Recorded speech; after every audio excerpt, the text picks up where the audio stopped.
ጥቅመኛ የበዛበት ዘመን ያለ ነው። ማንም ሰው አይታመንም። ሁሉም የሚቀርብህ ለጥቅሙ ነው።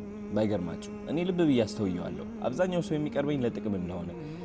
ግን ማንን ነው የምናምነው?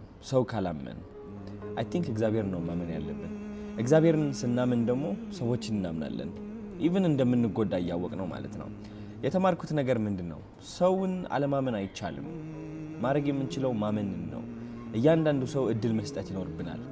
ያ ሰው አምነን መጎዳት ይኖርብናል ማለት ነው።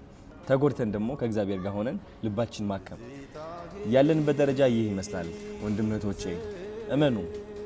ሳታምኑ መኖር አትችሉም። ራሳችሁን እመኑ፣ እግዚአብሔርን እመኑ። ከዛ ግን ካጠገባችሁ ያሉት ሰዎች እመኗቸው።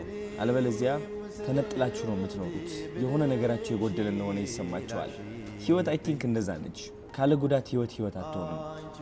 ጉዳት እንዳለ ሁሉ አለመጎዳትም አለ። ፍቅር እንዳለ ሁሉ ጥላቻም አለ። ዝናብ እንዳለ ፀሐይም አለ።